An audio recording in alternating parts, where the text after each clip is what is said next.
Fala pessoal, sejam bem-vindos ao nosso canal, mas antes de assistir esse vídeo, se inscreva no canal, ative as notificações e deixe seu like. Que Deus te abençoe grandemente. Evangelho de Lucas, capítulo 17, versículo 11. E o nosso tema hoje é: o inferno é nosso. Não se assuste, até o final você vai entender. Mas é preciso mexer com o povo de Deus, sacudir o povo de Deus. Eu tenho refletido nesse mês que nós, evangélicos, as instituições evangélicas, elas reduziram a obra do Senhor, o Evangelho do Senhor, a fazer com que pastores e pastoras se tornassem adivinhos ou curandeiros. Vou para a igreja, o pastor vai ter uma palavra, a pastora vai ter uma palavra, como se isso aqui fosse tarô, horóscopo, sorte do dia. Eu vou para a igreja, o pastor vai me curar. E reduzimos o Evangelho e fizemos dos homens e mulheres de Deus adivinhos e curandeiros. E isso, se você perceber no Brasil, ele se alastrou em todas as instituições evangélicas. Obviamente que o remanescente fiel, ele permanece, mas eu posso julgar pelo que eu rodo o mundo, que hoje é maioria. Os pastores não estão mais pregando o Evangelho, porque eles precisam agradar a clientela. E a clientela só veio atrás de uma palavra profética, restauração financeira e cura. E os próprios homens e mulheres de Deus se desviam e passam a cobrar o pedágio. Jesus é o caminho. Eles perceberam que o povo também não quer Deus, só quer milagre. E eles entenderam: então eu também vou me aproveitar disso. Como eu posso me aproveitar disso? Eu vou colocar um pedágio. Eles vão ter que pagar uma taxa para esse milagre. Eles vão ter que pagar uma taxa para essa adivinhação.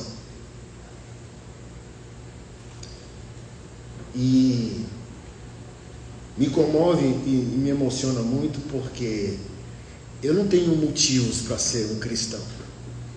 Eu não tenho motivos para ser um evangélico. Não tenho um jeito de evangélico, cara de evangélico. E eu só posso ser porque Jesus Cristo é real. Amém. E eu só posso ser porque o Evangelho é real. Amém. Porque o Evangelho é sobre Ele, não é sobre nós. Que a gente não vem para Ele por causa das nossas necessidades. Amém. O inferno é nosso. É só o que nós merecemos. Condenação eterna. Aí você pode ousar dizer: não, mas eu não pecaria como Adão pecou. Nós somos reféns do pecado dele. Você faria semelhante a ele, e eu também. Por isso que a Bíblia diz: não há um bom nenhum sequer. A Bíblia vai afirmar em Romanos 5,12 que o pecado entra no mundo por causa de Adão, mas todos morrem e todos pecam semelhantemente, equivalentemente a ele. Então o Evangelho não é o que o Senhor pode fazer por nós, porque tudo que Ele pode fazer por nós é um extremo ato de bondade e misericórdia. Amém. Porque nosso é o inferno, é a condenação, é a enfermidade, é a pobreza, é o nada.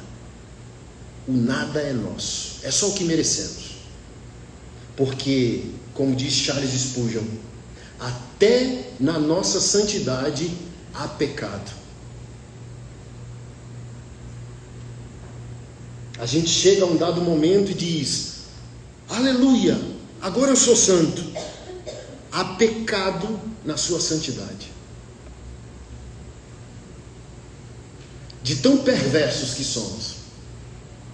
Por isso o Evangelho não é sobre nós. Amém. Por isso que o Evangelho não é sobre o que Ele pode fazer. E o que mexe comigo é: talvez nós não saberíamos hoje, no século XXI, o que é mais o Evangelho, de tão diluído que isso está.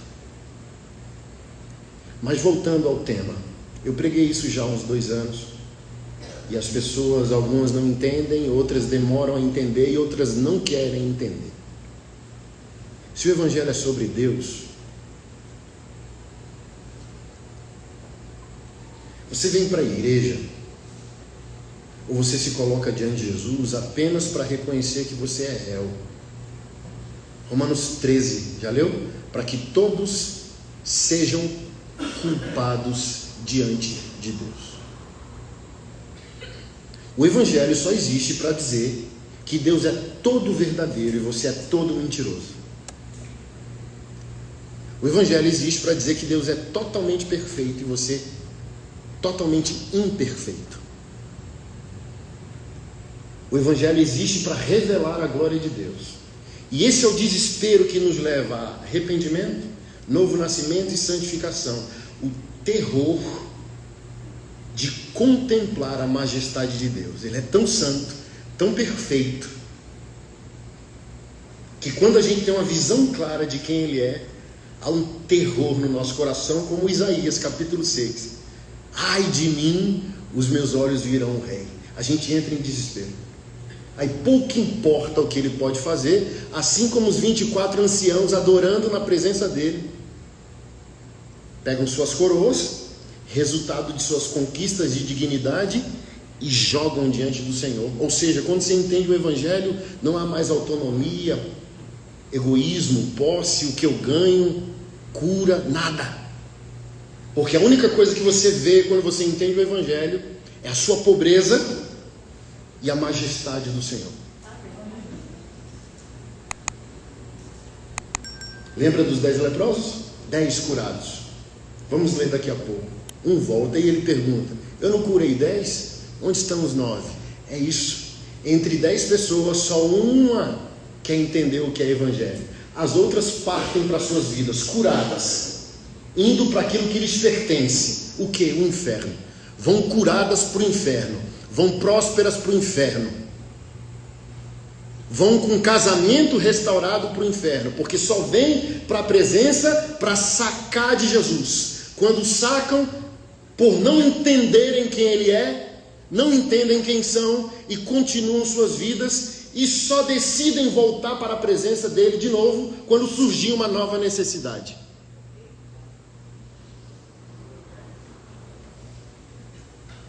E se nós entendêssemos o Evangelho, e foi isso que eu preguei, deixa eu concluir, se o Senhor nos condenasse ao inferno, mesmo a gente tendo separado a nossa vida para o serviço dele fielmente, você se converteu e serviu ao Senhor fielmente 10 anos, 20 anos, 30 anos, 40, 50, 70 anos antes de morrer ou antes dele voltar. Quando você se colocasse na presença dele, e você entrasse nesse estado de terror, positivamente falando, desespero por causa da sua glória, que é tão arrebatadora que ele disse para Moisés: você não aguentaria me ver, vira o rosto.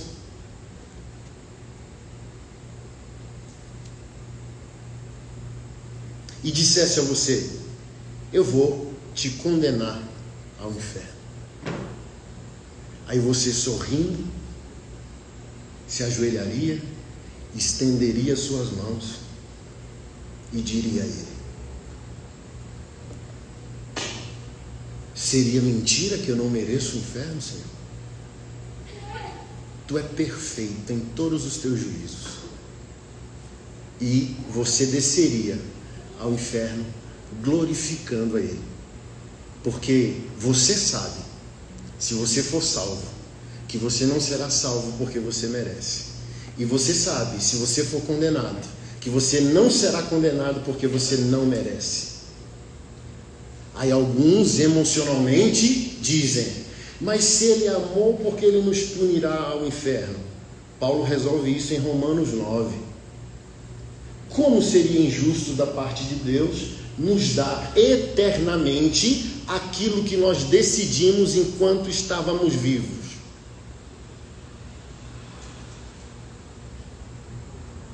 Vivemos contrário a Ele, vivemos semelhantemente a Satanás, e quando Deus exerce sua justiça, a gente diz, não é justo. Como assim? Porque céu e o inferno é o casamento do noivado que começou em vida. Você está noivo de que propósito enquanto está aqui? Então, quando você for dessa para melhor ou pior, lá é o casamento daquilo que você está noivo aqui e agora. O seu tempo agora é investido em quê? O melhor de sua vida hoje é investido em quê? Seu dinheiro hoje é investido em quê? Billy Graham disse no passado, dê-me o talão de cheque de um cristão e eu direi o que ele ama. Então, como a gente não usa cheque hoje, que se imprima o nosso extrato bancário e veja o que nós amamos.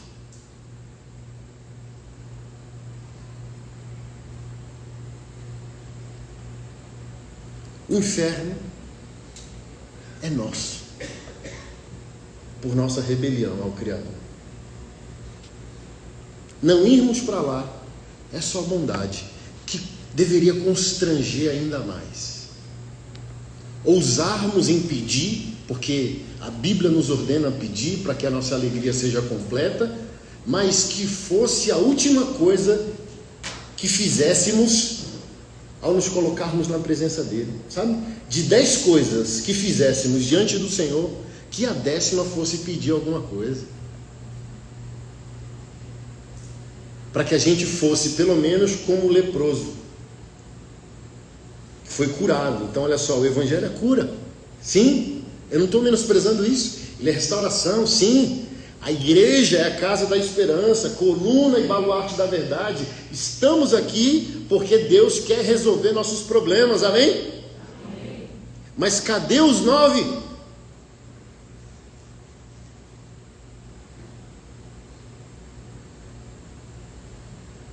Cadê os 9 que vão reagir como Pedro reagiu na praia depois da ressurreição de Jesus? Porque é o que verdadeiramente importa para o Senhor. Tu me amas?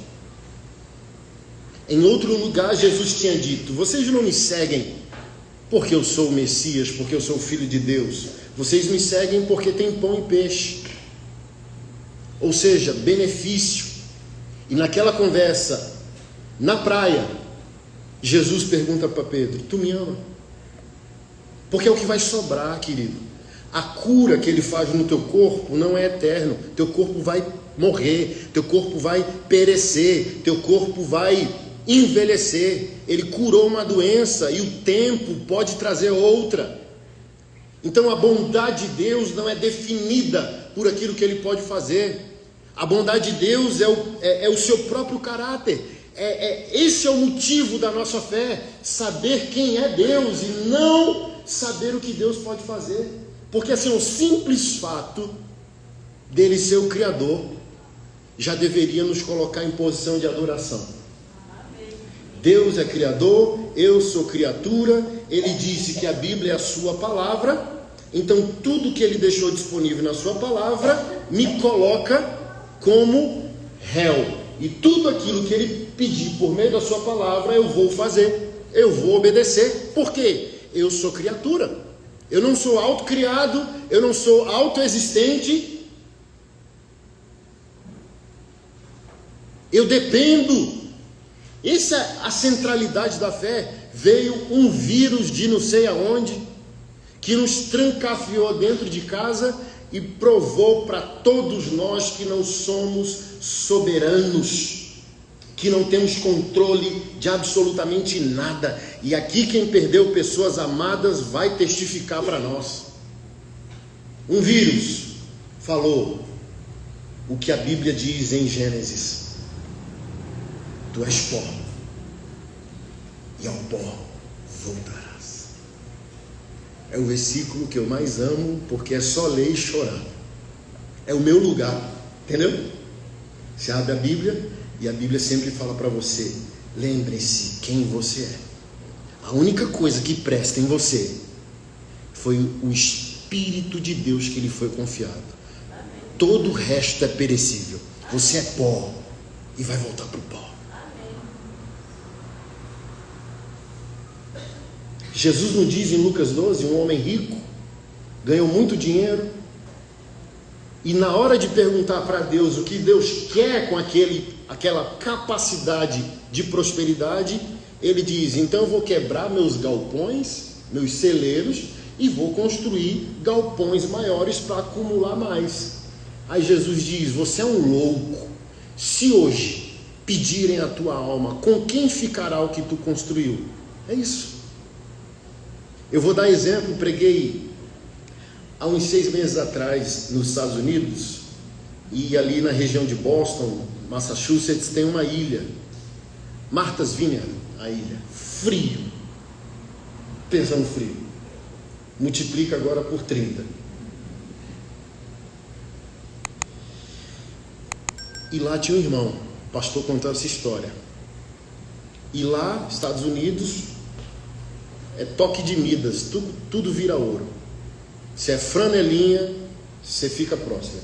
Se é faxineiro, você fica próspero, porque não tem um foco na CLT, você ganha o que você produz, né? Aqui tem um foco na CLT e já bota um limitador na nossa cabeça e dificulta a vida dos empregadores. Mas é assunto para outro debate, outro momento.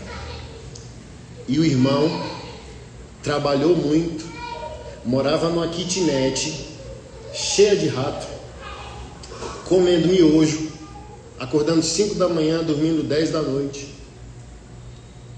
e comprou em Minas Gerais de 3 a 4 fazendas. E um belo dia morreu. Sabe de quê? Uma doença que dá dentro dos ossos, no tutano, né, que é nordestino aqui, tutano do osso, dá uma doença se você se expõe ao frio daquela região ali. O irmão morreu. Com 4 fazendas em Minas Gerais, nos Estados Unidos, morando numa kitnet e comendo miojo. Aí isso não implica que ele é uma péssima pessoa, não implica que ele não nasceu de novo e não implica que ele não foi salvo. Mas ele chega lá na presença de Jesus e Jesus vai dizer: seja bem-vindo, filho, mas que idiotice, hein? Dá uma olhada lá para baixo. Agora tua esposa ficou lá, o vizinho agora vai cuidar das tuas o vizinho vai cuidar das tuas 4 fazendas lá. Que bom, né? Deu um exemplo engraçado, porque estava meio tenso, né? Para alguns irmãos. É isso. A gente se dedica de maneira idolátrica a questões da vida, sendo que não temos domínio dela.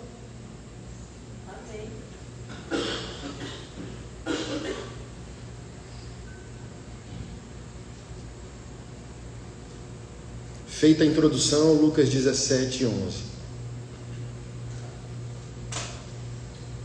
Dirigindo-se a Jerusalém, Jesus chegou à fronteira entre Galiléia e Samaria. Ao entrar num povoado dali, 10 leprosos, mantendo certa distância, clamaram: Jesus, mestre, tenha misericórdia de nós. Ele olhou para eles e disse: vão, apresentem-se aos sacerdotes. Enquanto eles iam, foram curados da lepra. Um deles, ao ver-se curado, voltou a Jesus, louvando em alta voz. Lançou-se aos seus pés, agradecendo-lhe pelo que havia feito. Esse homem era samaritano. Jesus perguntou: não curei 10 homens? Onde estão os outros 9? Ninguém voltou para dar glórias a Deus, exceto esse estrangeiro. E Jesus disse ao homem: levante-se, vá, sua fé o curou.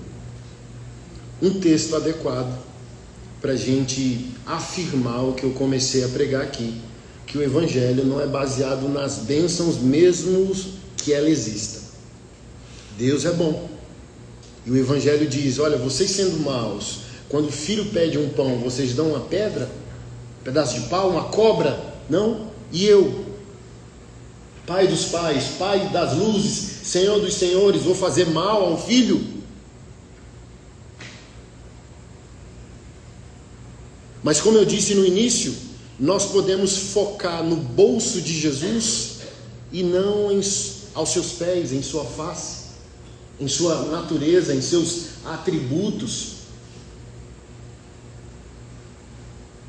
Aí a gente pode sair da presença dele de bolso cheio e de coração vazio.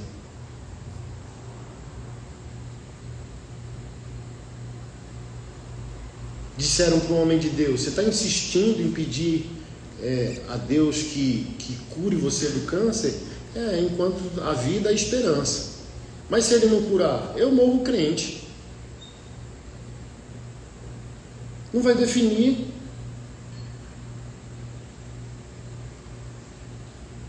Sou pai de um autista. Estamos fazendo agora toda uma investigação por causa do afunilamento da visão. E a médica disse: já está comprometido cerca de 75% da visão do seu filho. Aí, assim, eu já acho que é uma dureza ser um autista nível 3 suporte. Eu sou autista nível 1,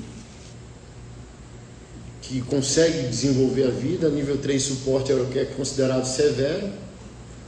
Está na fralda, não fala. Eu falei, deve ser uma dureza, né? Ser um autista, ter a vontade para expressar e não conseguir falar. E agora cego. Aí fui chorar na presença de Deus, né? Para reclamar? Não, para dizer o que é um filho autista cego mediante a um filho crucificado injustamente por causa do pecado da humanidade. Eu aguento.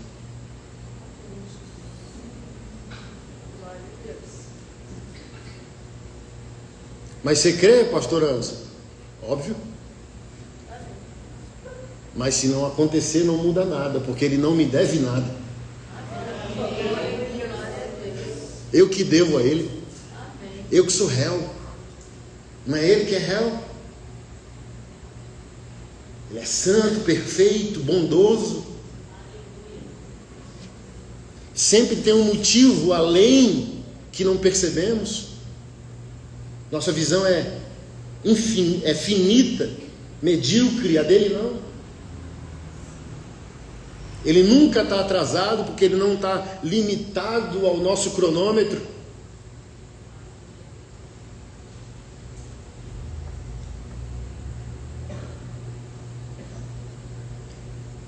Se o Evangelho, pastor Anderson, não são os benefícios, o que é o Evangelho? Está aqui Jesus, ó. Um deles, verso 15: ao se ver curado, voltou a Jesus. Então, primeiro ponto: se Jesus disponibilizou a nós acessarmos as bênçãos, há uma expectativa nele que ele não nos obriga, porque a adoração, a obediência, a comunhão com Deus, ela é voluntária.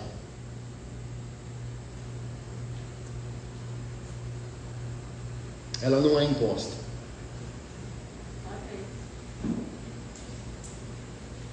Um deles, ao se ver curado, voltou, louvando em alta voz. É o segundo ponto. E o terceiro, dando graças a Deus. O Evangelho existe para isso. Para você saber quem é Deus, reagir a isso, e reagindo a isso, a compreensão de Deus que transforma a imagem e semelhança do Filho dele, e viver para a glória do nome dele. Amém. Nascemos para isso.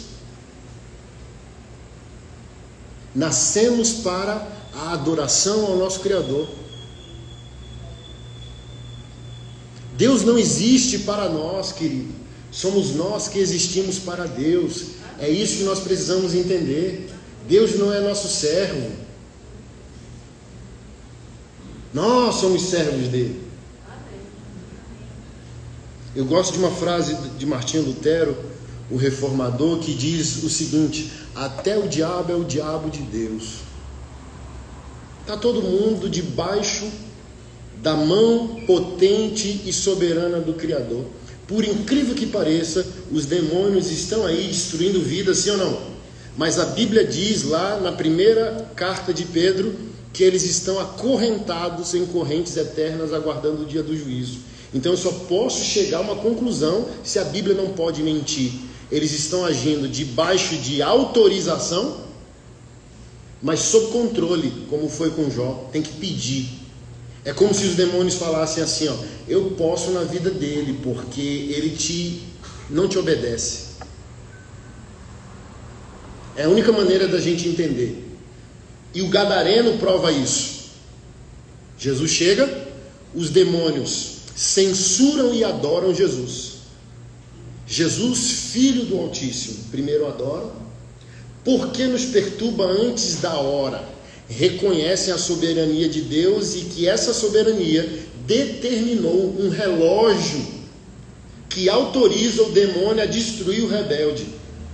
Então, em outras palavras, temos permissão dada por ti para destruir a vida desse homem, já que ele não é teu. Aí eles vão lá e pedem.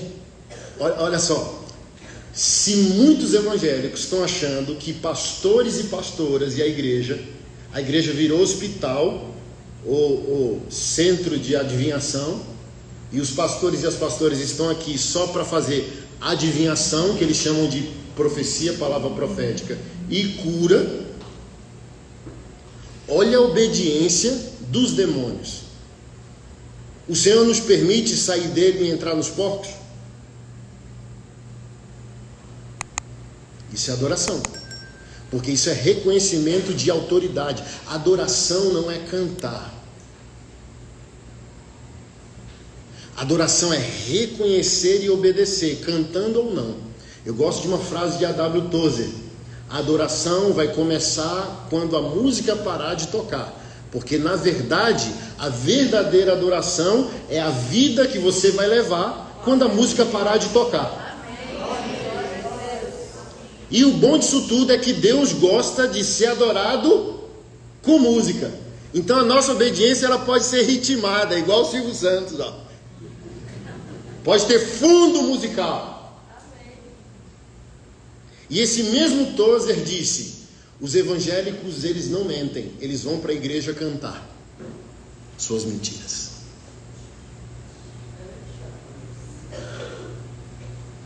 Porque o momento do louvor é o momento que nós mais nos comprometemos com aquilo que não iremos viver fora da igreja. E isso enlouquece a nós pastores, entende? Porque assim, ó, aqui, ó, sabe, rendido, solteiro, darei tudo, desisto, abro mão dos meus sonhos. Aí acaba o culto e nós pastores assim, ó, sabe?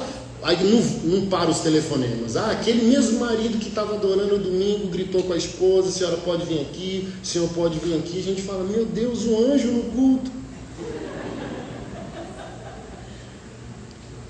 E por incrível que pareça, gente, o que eu estou ensinando para vocês aqui é extremamente prático, porque é isso que gera um crente santo. É entender quem é Jesus. Quando o marido pensar em gritar com a esposa, ele vai lembrar de quem é Jesus e que ele estará diante dele um dia. E se qualquer pai aqui, comedor de feijão, vingaria a filha se um namoradinho, um noivo ou um maridinho ousar machucar a sua filha, e Deus vai fazer o quê?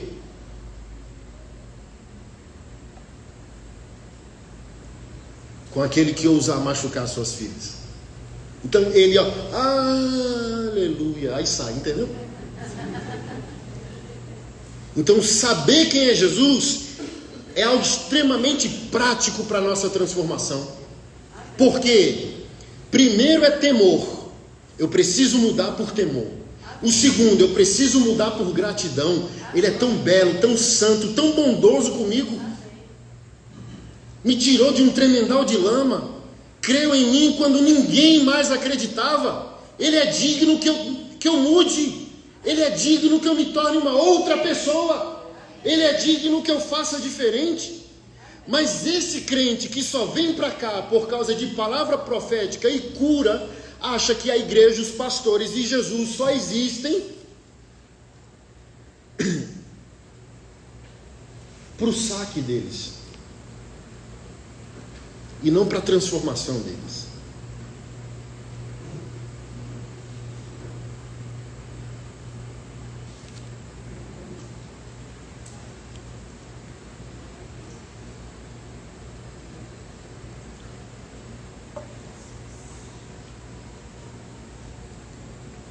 O Evangelho é isso, irmão.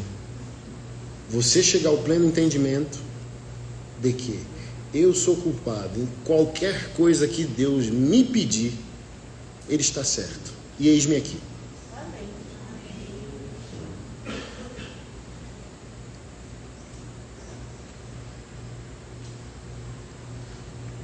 Ó, Steve Jobs, iPhone. Como o iPhone pode dizer que o Steve Jobs está errado?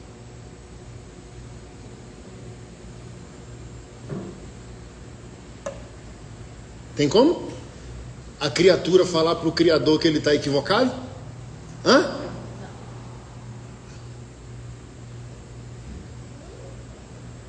Então não tem como, nem eu, você assim, não temos parâmetro nenhum para ousarmos pensar algo equivocado sobre Deus.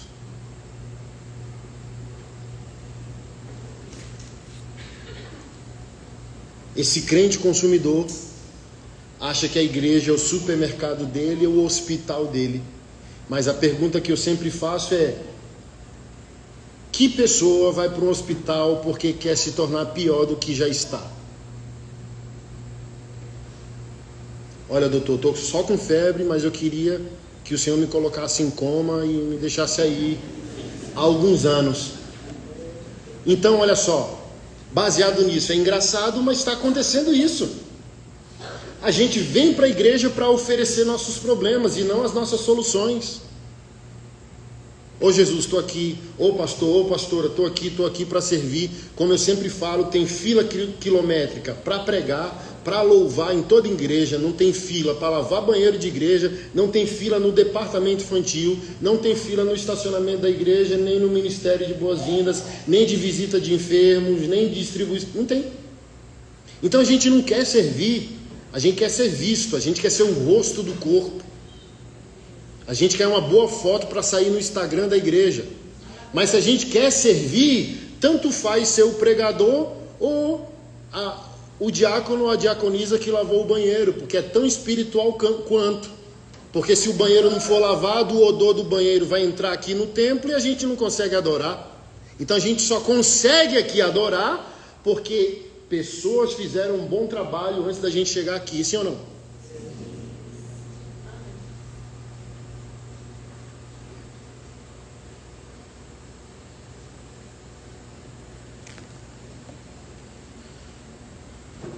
E por que a gente não vai para a igreja no dia bom? Passei no concurso, vou lá. Fiquei milionário, vou lá. Tá tudo bem, vou lá. Meu casamento tá quase arrebatado de tanta perfeição, vou lá. Não, só vem endividado, só vem quase divorciando, só vem doente, só vem atribulado, só vem de cabeça baixa, só vem precisando, nunca vem para somar, só vem para sacar.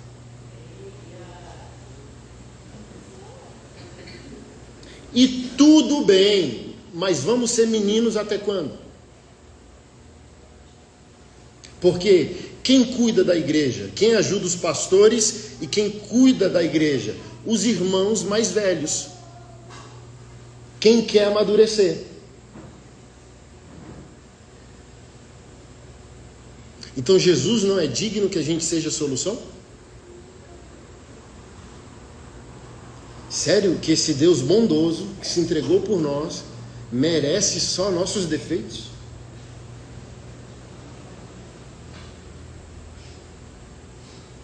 Raciocínio básico, falando do assunto mais odiado dos evangélicos: dinheiro.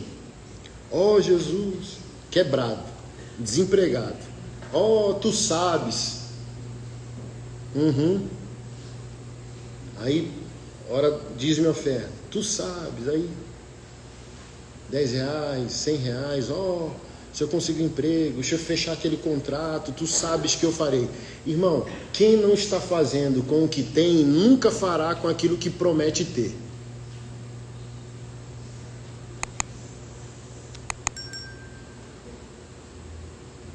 E não estou menosprezando, porque Jesus elogiou uma velha senhora que deu 3 moedas, do que tinha. E Jesus censurou que foi dado muito do que sobrava. Então, a medida da graça de Jesus não é o que você entrega, é o potencial da entrega que você tem, e mesmo entregando muito, às vezes está muito longe do que você deveria fazer mediante a proporcionalidade. Então, a palavra usada para velhinha ali, a palavra grega usada, é a palavra bios, da palavra biologia do nosso português. Em outras palavras, Jesus está dizendo assim, ó, ela tirou da entranha dela as 3 moedas. E o outro tirou da conta bancária, do que sobrava, da conveniência. Toda nossa obediência a Jesus precisa arrancar um pedaço de nós. Lembra de Davi? Eu não dou a Deus oferta que não me custa nada. Porque ele diz, eu quero ofertar a Deus. E ele era rei. Aí o dono do terreno disse, meu rei, o terreno é meu, eu oferto para o senhor, está aqui os animais, está aqui a lenha, está aqui tudo que o senhor precisa para o holocausto. Eu não entrego ao meu Deus o que não me custa nada. E ele fez o cálculo e pagou o cara o correspondente àquela oferta. Por quê? Obedecer a Deus não é uma carência de Deus. Deus está nesse exato momento, fora do Cronos, na eternidade, sendo adorado. Na plenitude do significado da palavra adoração. Então ele não está carente. Adoração não é uma carência.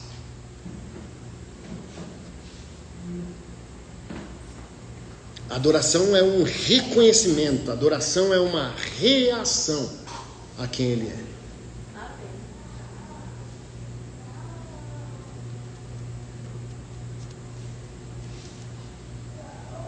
E nós precisamos entender isso, porque disso depende a nossa qualidade de vida.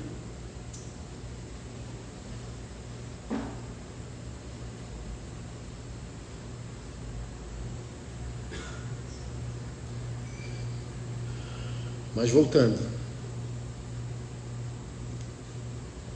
entregando suas promessas como oferta ou suas sobras, você não corre risco nenhum, porque a sua obediência não está arrancando pedaços de Adão e Eva de você.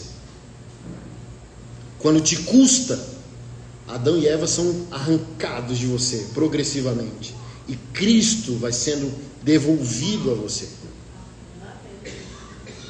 Quando você ora, jejua, obedece, perdoa, ama, pratica o Evangelho, Adão e Eva morrem em você e o Filho de Deus vai sendo reconfigurado em você. Ok? Baseado nessa questão dinheiro que nós odiamos, eu pergunto para você: desempregado, quebrado ou fazendo promessas, entregando R$10, 50, 100... entregando aquilo que te é conveniente numa zona de conforto, que não arranca pedaço de você, ok? Primeiro, não arrancou pedaço de você. Segundo, não te apresentou uma pessoa maligna bíblica chamada Mamon.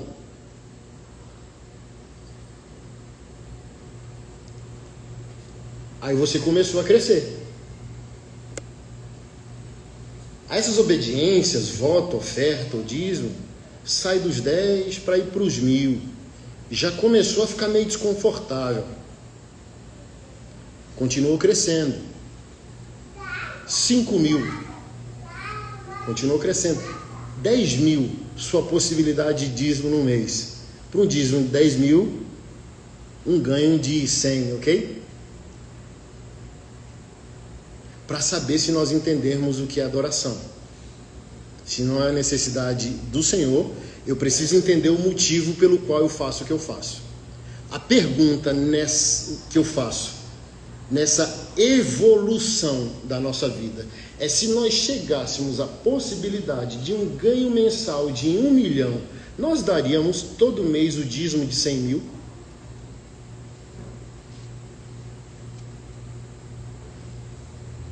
A perturbação que não tínhamos quando entregávamos 10 reais, agora a gente tem uma baita perturbação mental. O que a igreja faz com isso? O que o pastor faz?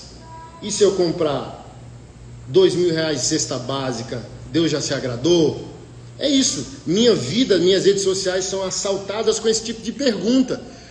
Pastor Anderson, eu não tinha nada, eu cresci e agora grande meus negócios, eu dizimo do bruto ou do líquido? Aí eu pergunto assim, a bênção, que é do bruto ou do líquido? Sim, não é pergunta para se fazer se entendeu coisas como eu estou ensinando há mais de 40 minutos. Se você entendeu o Evangelho, descobriu quem é Deus, descobriu quem é Jesus, descobriu a si mesmo, esse tipo de pergunta não está mais na tua agenda, porque tu passa a ser do teu amado e ele teu, é tu com ele, é algo aliançado, profundo e entranhável. A calculadora se quebra, onde você passa a viver um estilo de vida superior, onde dízimo é assim, dízimo é padrão mínimo para uma vida plena. Por quê? Eu gosto de dizer isso. Um discípulo de Jesus, dizimista, é rebelde à graça de Deus, porque dizimista era discípulo de Abraão e Moisés.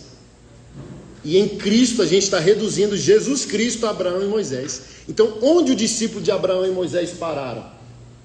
Eu entrego só 10% da minha vida, tá?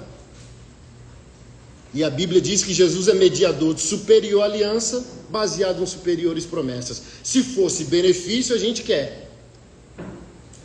Igual tem crente que diz, eu não sou dizimista porque é lá da lei. Mas o Salmo 23 não é não, né, varão? Quando é bênção, não é lei. Quando é obrigação, é lei.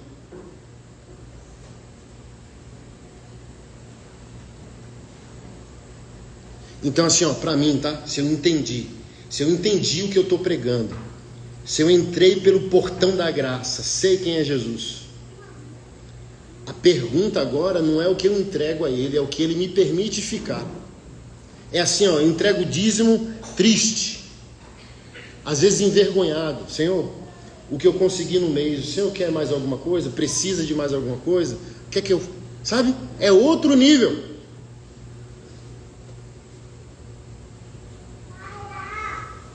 Porque em Jesus você não está entregando só o que você tem, você entregou o que você é.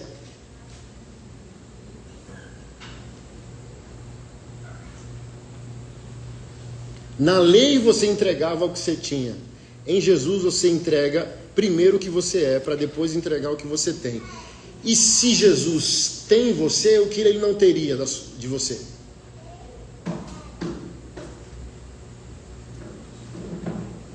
Então em Jesus eu penso o seguinte: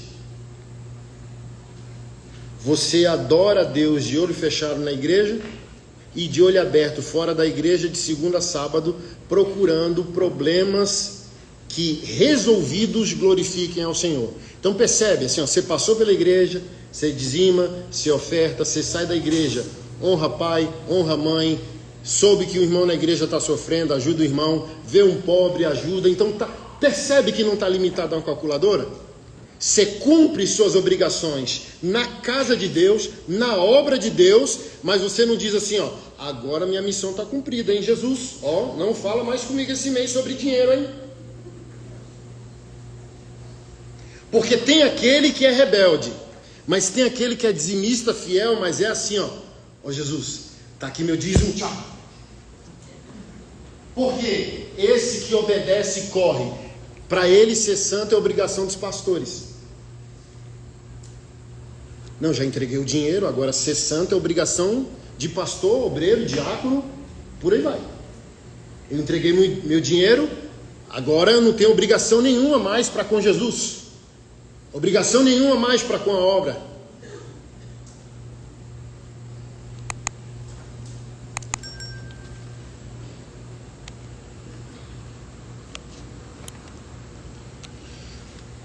Apocalipse capítulo 15, para a gente encerrar.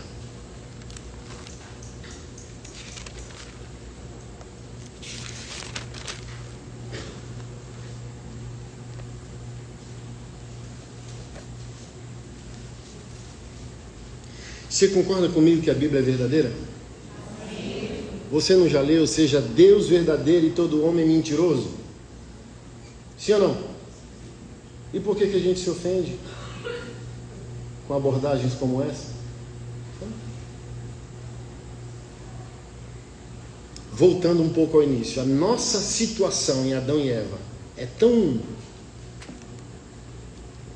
perversa que, quando eu disse que há pecado na nossa santidade, é assim: vamos fazer uma ação social na favela, a igreja vai distribuir cestas básicas, bora! O motivo que nos levou inicialmente é o amor evangélico, é o ID. Uau, que top, pastor, vamos lá mesmo, vamos fazer essa ação, vamos fazer o dia das crianças na favela lá. Mas quando chega lá no dia, o pecado que não estava com a gente, quando a gente decidiu pela ação, agora pode estar com a gente na ação. E quando a gente pega a cesta básica para ir em direção ao pobre e ao necessitado, Paulo diz assim em Romanos: quando eu quero fazer o bem, o mal se faz presente. É bronca, como diz o meu Nordeste, é bronca, moço. Você está indo fazer o bem e o mal vai contigo. Sabe para quê? Para desvirtuar o amor, desvirtuar o seu amor. E no final das contas, você não está amando cuidar do pobre, amando cuidar do necessitado. Você está amando ser visto amando. É terrível. E se torna um crente santo quem entender essa sua capacidade desesperadora para o mal. O crente imaturo vai dizer: tô nem aí, tira selfie mesmo e é nóis, entendeu? Mas o crente crucificado, quando ele vê aquele orgulho vindo, ele já lembra de Jesus. Miserável homem que eu sou, Jesus tem misericórdia de mim. Meu Deus, eu estou dando aqui uma cesta básica e o meu coração está envaidecendo. Oh Jesus, tenha misericórdia da minha vida. E ele já luta para crucificar aquele sentimento. É semelhante ao melhor dizimista de uma igreja. Em partes significativas da igreja, é um sofrimento para os pastores lidar com o dizimista fiel e os melhores dizimistas da igreja. Porque eles acham que podem se impor aos pastores, quebrar a agenda dos pastores. Tem uma fila normal de pessoas a serem atendidas na semana pelo pastor, mas como ele é o melhor dizimista da igreja, se ele ligar para o pastor, é obrigação do pastor parar o que está fazendo para atender ele. E tudo isso vem desse mesmo lugar. Por quê? Se você dizimar 1 milhão por mês, você tem que fazer isso chorando, porque existe a possibilidade de não ser verdadeiro. Então assim, quanto mais você cresce, mais desesperadora é a sua condição, e você tem que se ver crucificado. Entregou 1 milhão de dízimo, que você sofra de amnésia, que nos próximos dias você esqueça que você entregou 1 milhão para a obra de Deus, entendeu? Que você entregue 1 milhão e nem passe pela sua cabeça que você manda nos seus pastores, que seus pastores são seus funcionários.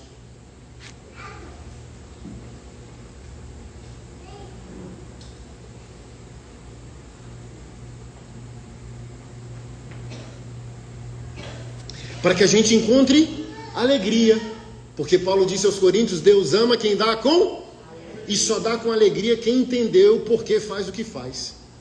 E quando descobre, faz o que faz crucificadamente. Tudo que eu faço eu crucifico, para que a vaidade não domine meu coração.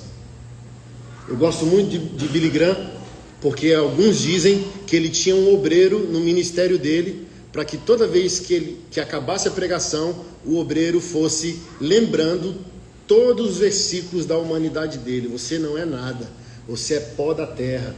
Porque o Billy Graham, sozinho no passado, lotava estádios. Hoje, movimentos como o Descende, que muitos jovens participaram, deu muita gente nos estádios, mas não conseguiu lotar estádios. O Billy Graham no passado lotava sozinho. Então imagina o diabo assim, ó, a vaidade. É você, hein? Ó, você é o cara, você é o cara. Tinha um obreiro, quando ele descia, o obreiro ia atrás dele, recitando os versículos para que ele se colocasse no lugar dele. Qual é o segredo, pastor, para tudo isso? Quanto mais a gente conhecer Jesus, que a gente cresça diminuindo. Porque ele disse, o maior entre nós é aquele que serve. Nossa, minha unção cresceu, crucifica, para crescer diminuindo. Nossa, meu dinheiro cresceu, que tem que crescer, vire trilionário, porque a sua capacidade de gerar riqueza tem a ver com a obra do Senhor. Que você cresça, vire bilionário, trilionário, mas crucifique o seu ego, para que a bênção não te quebre. Porque é o que eu sempre pergunto: se Deus respondesse hoje às nossas orações e cumprisse tudo aquilo que a gente colocou diante dele em oração, estamos prontos? Ó Deus, me dá um ministério, você está pronto para receber esse ministério hoje? Tem caráter para receber esse ministério hoje? Ó Jesus, eu quero tanto de dinheiro. Ó Jesus, eu quero um carro. Ó Jesus, eu quero um casamento. Não responda, só reflita. Está pronto para receber o que você pediu em oração?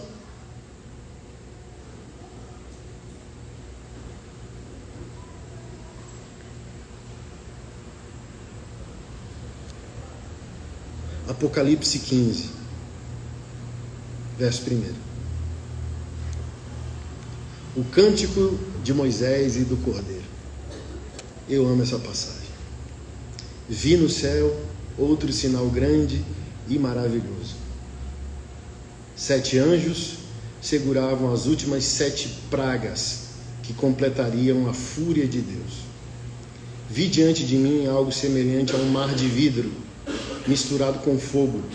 Nele estavam em pé todos que haviam vencido a besta, sua estátua e o número que representa seu nome. Todos seguravam harpas que Deus lhes tinha dado e entoavam o cântico de Moisés, servo de Deus, e o cântico do Cordeiro. Grandes e maravilhosas são as tuas obras, ó Senhor Deus, o Todo-Poderoso. Justos e verdadeiros são os teus caminhos, ó Rei das nações. Quem não te temerá, Senhor? Quem não glorificará teu nome? Pois só tu és santo. Todas as nações virão e adorarão diante de ti, pois teus feitos de justiça foram revelados.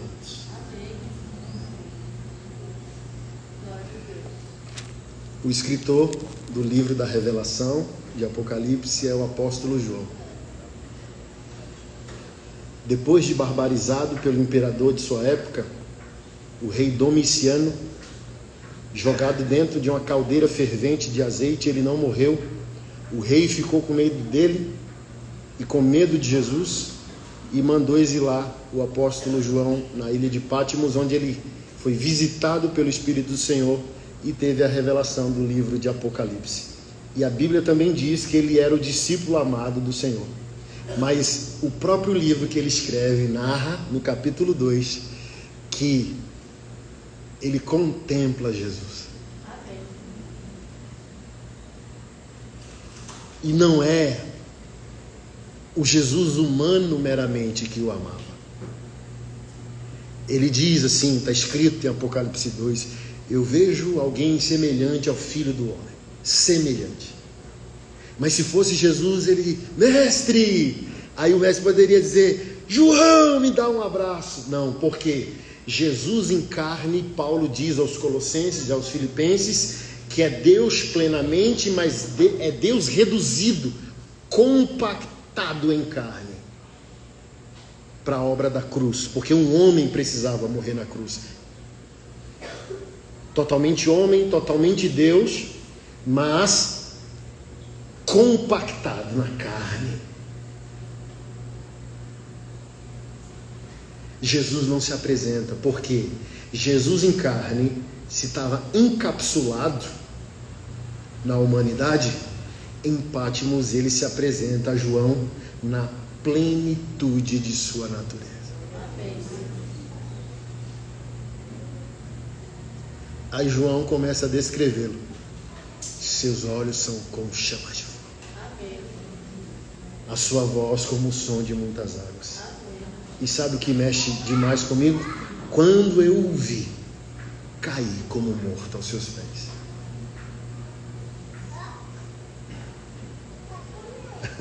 A gente não está conhecendo quem é Jesus, por isso a gente está fazendo da obra dele no supermercado. Aí Jesus vai até João, coloca sua mão direita sobre o seu ombro e diz: não tema, eu sou o primeiro e o último. Em outras versões, o alfa e o ômega. Estive morto, mas ressurgi. Tudo que você vê e ouvir, coloca no livro.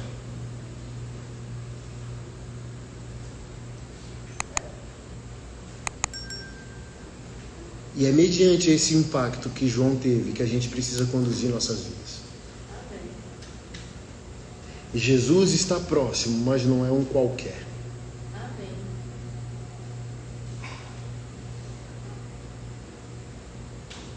Jesus nos chamou para a sua obra, mas a gente não pode desvalorizar essa obra.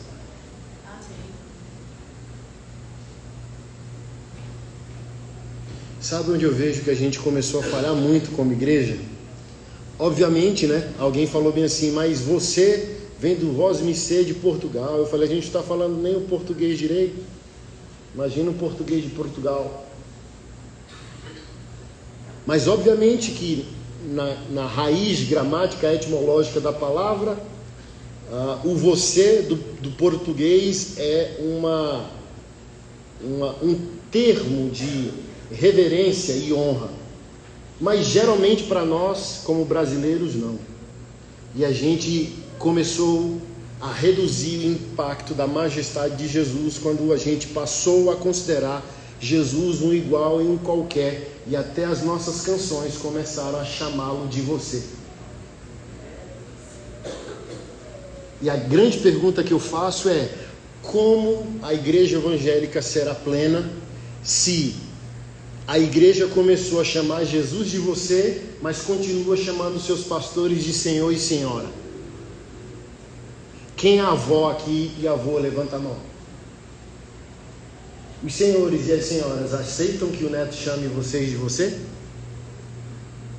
Se tem militar aqui, o major, o coronel, o tenente, o comandante, aceita que o cabo, o soldado, os chame de você? Da cadeia.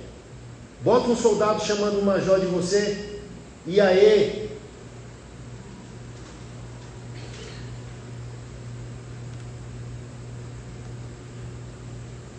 O evangelho precisa nos impactar. Jesus precisa nos impactar.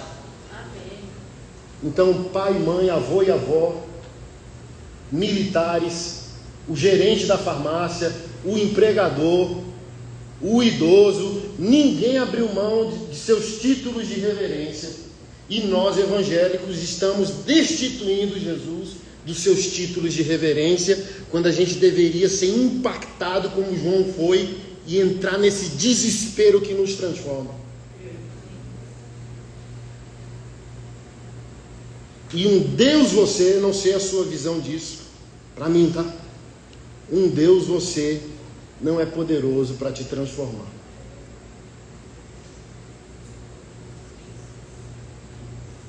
Assim como uma avó você, um avô você, um pai você, entende?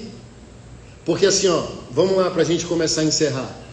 Avós e pais não têm esse negócio de filho preferido. Mas obviamente que se a gente sentar para ouvir o segredinho dos avós e dos pais, Não é uma questão de filho preferido, é uma questão de filho funcional, ao filho que desrespeita até na maneira que se refere aos avós e aos pais, mas a netos e filhos com total respeito e reverência. É como assim, ó, só o tom da voz já coloca um tapete para o pai, já coloca um tapete para a mãe, já coloca um tapete para os avós. Só a maneira que fala. E quando eu estou falando do Deus você, é isso. Se Jesus é um qualquer que a gente chama de você, a gente não botou o tapete para ele vir até nós.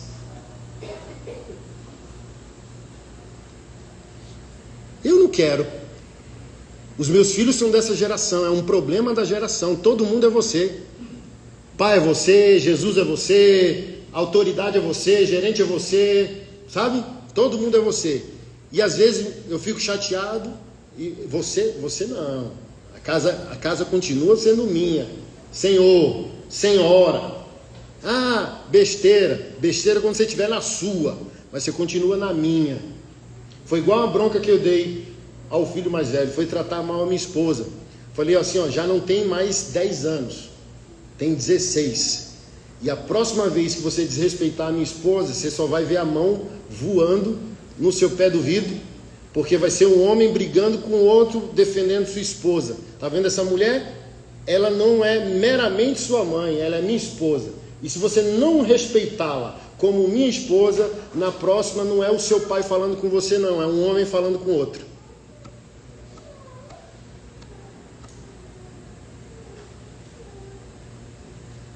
Por isso a igreja evangélica está diluída. A gente não está mais ensinando os temores, os protocolos, as reverências. E os jovens estão de qualquer jeito.